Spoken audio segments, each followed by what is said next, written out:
Hello mga ka-homebase kada! In today's video, ang pag-uusapan natin is bakit nga ba wala tayong order dito sa Fiverr? Real talk tayo ha.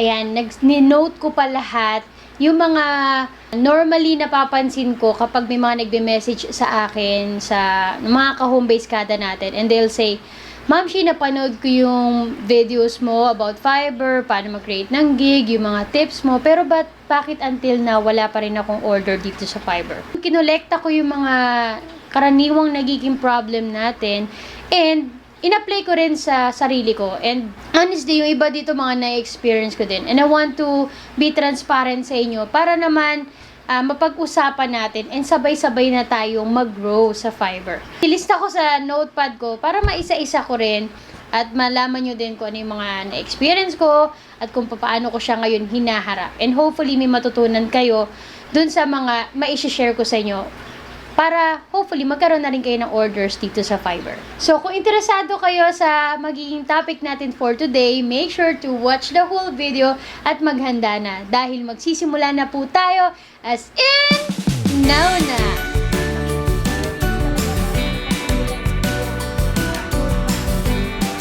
Welcome and welcome back po dito sa ating channel. I'm Sheena Santos and ang topic natin for today is bakit nga ba wala tayong order sa Fiverr? Which is the hard truths about Fiverr seller.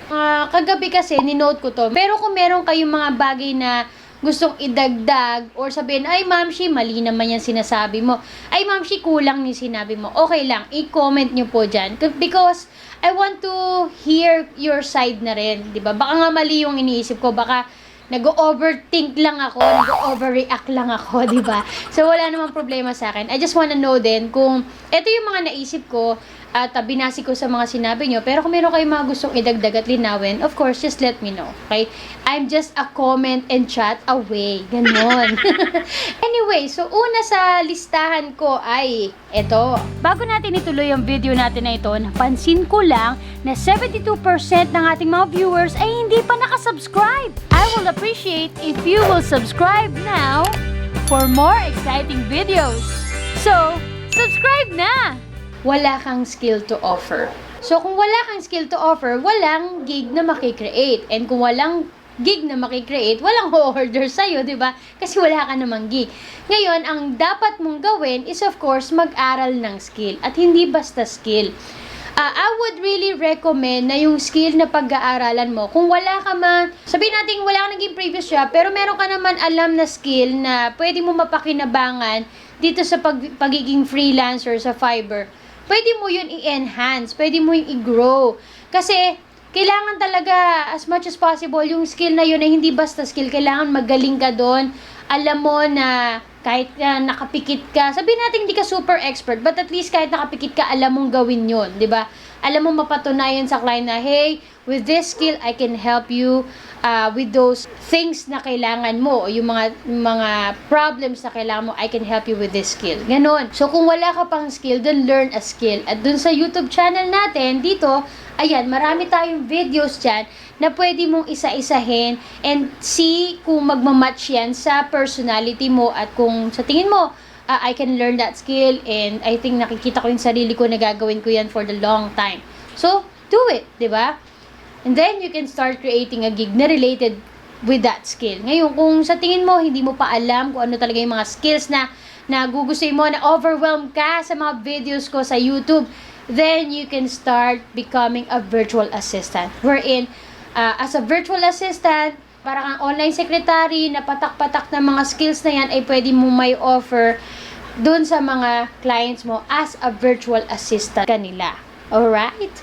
Kung gusto mo malaman pa yung kung paano nga ba yung virtual assistant dito sa Fiverr, I would suggest that you check out other gigs na related sa virtual assistant. You can search virtual assistant and then check mo kung paano nila ino-offer yung virtual assistant gig.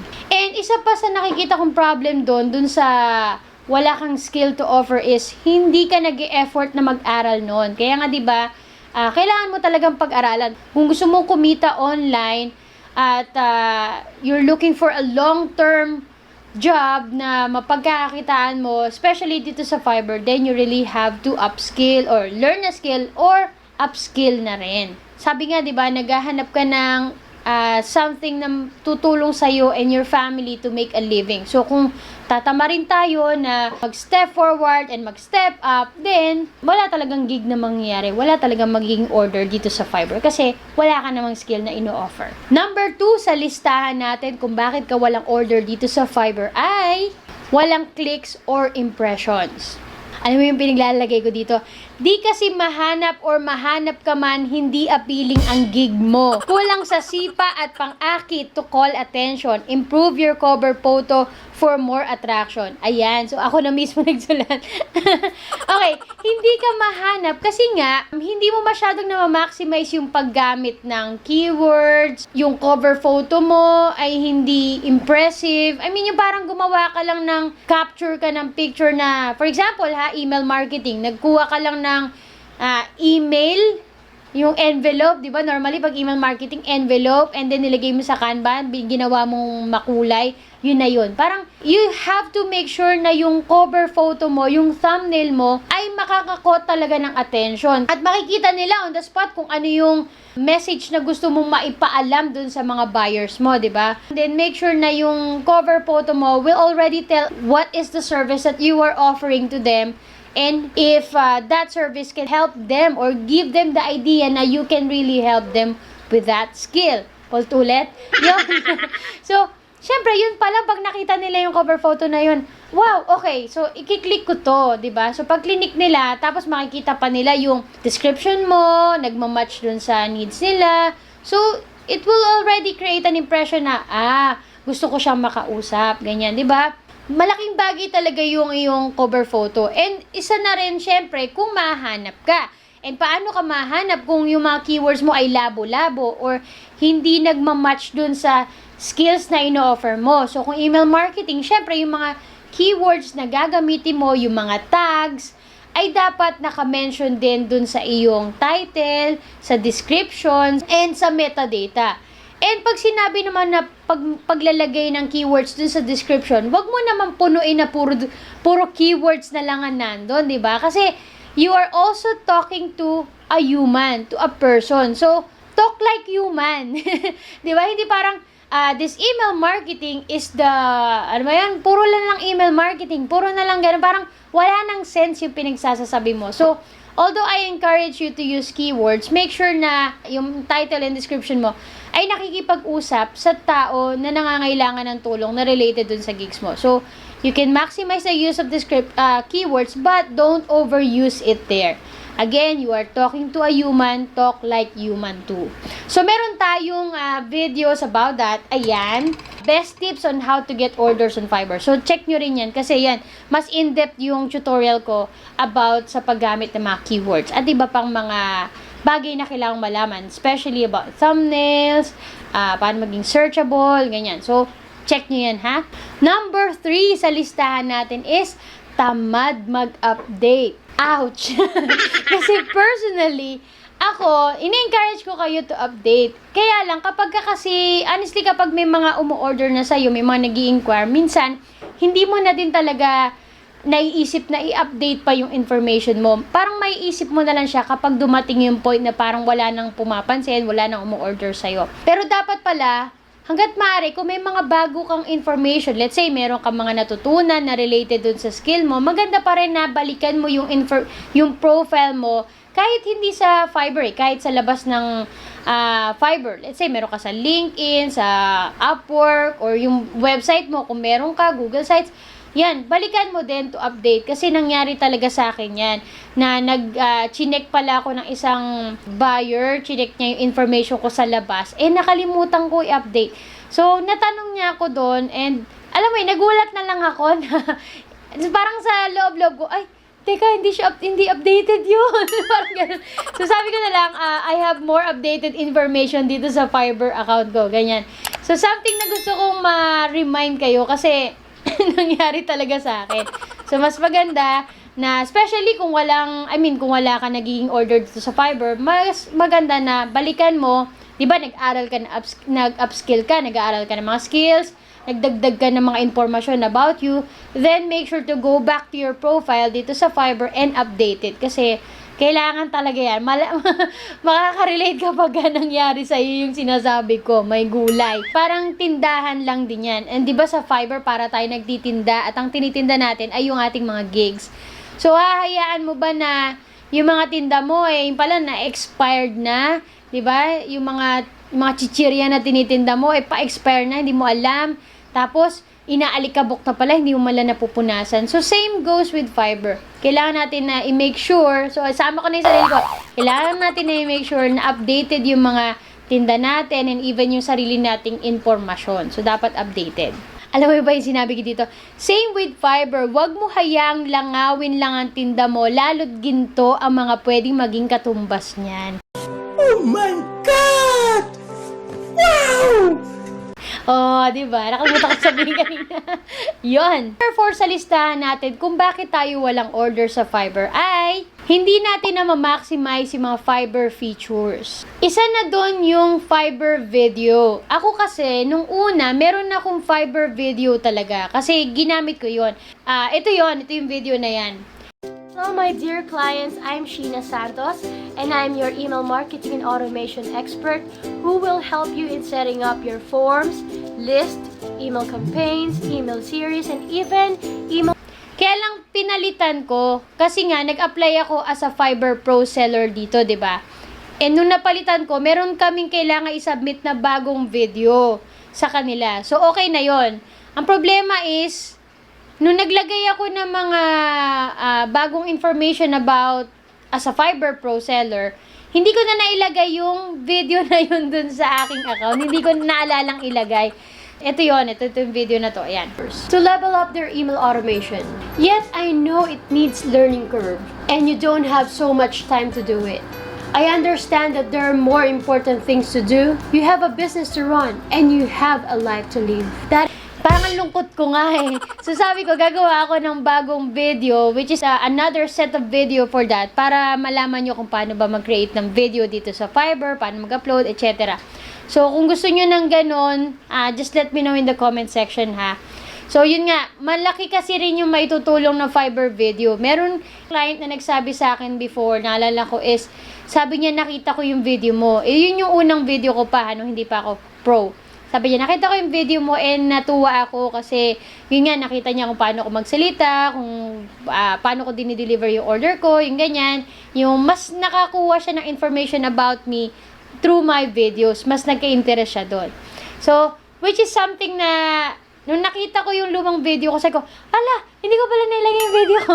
Tapos, ayun, babalikan ko na lang, gagawa na lang ang bagong video at i-upload ko, which is, I think magiging malaking tulong din dito sa Fiverr. And iba pa, meron pa akong naunang video about Fiverr by request na baka hindi nyo alam, meron ding malaking maitutulong din sa atin, especially sa mga beginners. So kung interesado kayo dyan, meron tayong video about Fiverr by request, panoorin nyo lang po.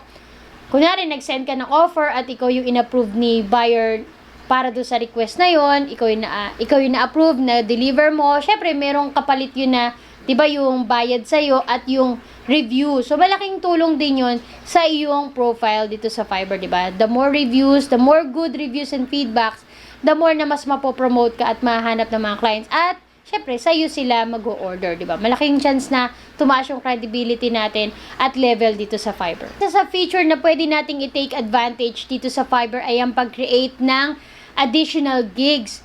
Pwedeng related dun sa current gig mo or pwedeng iba, okay? Kasi 'di ba pag new seller ka, pwede ka mag-create ng up to 7 gigs.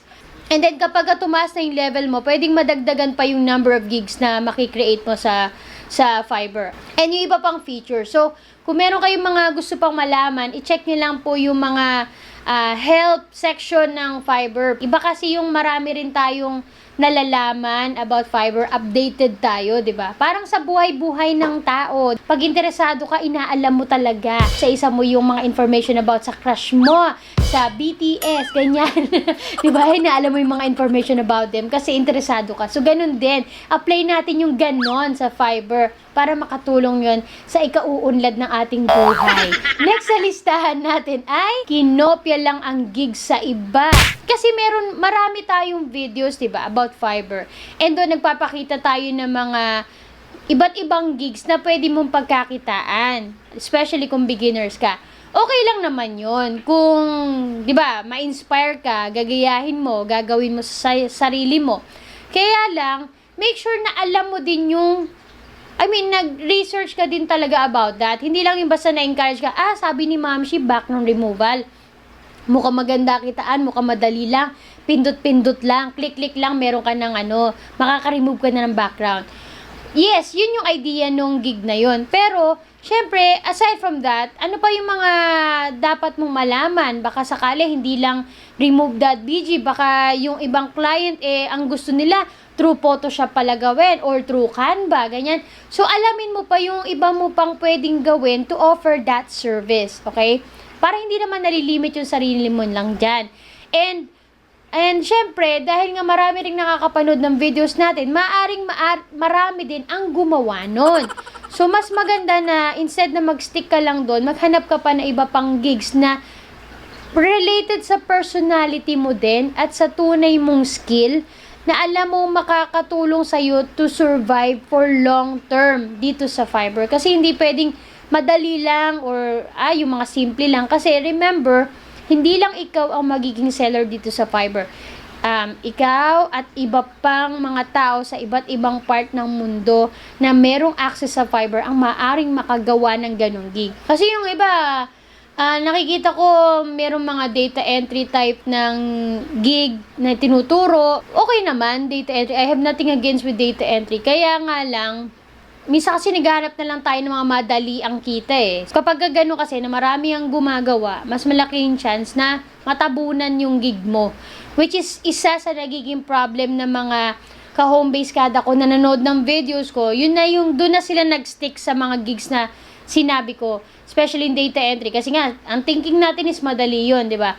So dahil nga madali yun, marami ang gumawa. At dahil maraming gumawa, hindi na sila ma-search kasi natabunan na sila. So, doon nalalabas yung galing mo kasi din sa paggamit ng keywords, kung paano mo i-offer yung service. Kaya lang kasi, the more na marami talaga ang gumagawa at marami pang gagawa, mahihirapan ka din talagang mag-level up or makita sa mga searches, sa impressions, sa clicks, ganyan. So, if you can look for other gigs na sa tingin mo ay kaya mo namang gawin at panindigan at mas makikita mo yung sarili mo na magle-level up, yun muna din yung gawin nyo. Next sa listahan natin kung bakit wala tayong order ay hindi mo napapanood yung mga videos natin sa YouTube. Kung napanood mo man, tinetake action mo ba? Ayan, kasi yung iba, kadalasan napapanood nila na sabi nila, ay Ma'am Shi, napanood ko po and sobrang na-move ako, na-encourage akong gawin, na-inspire ako.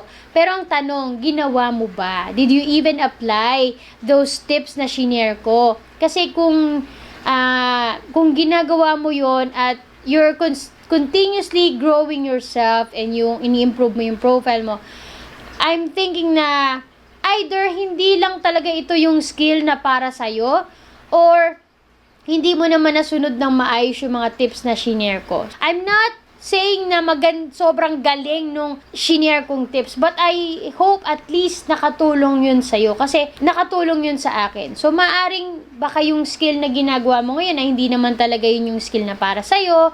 Baka meron ka pang skill na pwedeng pag-applyan ng mga tips na yun na mag-work sa'yo. Or baka yung mga tips na shinare ko sa'yo ay dumaan lang dito, ayan, dito, lumabas dito, o dumaan dito, alam mo yan, basta pumasok, lumabas. Ganun na lang siya. Something na baka kailangan mong i-review. Kung kailangan mo pa ng additional information or guide about that, let me know in the comment section. Kasi malaking bagay sa akin yung mga feedback nyo. Kasi, syempre, para kanino ba itong mga videos na ginagawa ko, diba? Natututo rin kasi ako. Nagkakaroon din ako ng kaalaman galing sa inyo. So, isa-isahin ko at gagawan din natin ng mga videos. Okay? Yun na yung huli sa listahan na nakalagay sa akin. Pero syempre, as I said, kung meron kayong mga additional inputs, comments, insights, lagay nyo lang dyan sa comment section. Kasi as I said, makakatulong yan sa atin pare-pareho. Again, I'm Sheena Santos. Sana po'y may natutunan kayo kahit paano sa mga shinare. And magkita-kita po ulit tayo sa mga susunod nating videos next week dito sa ating channel. Have a great day mga ka-home-base kada! Bye for now!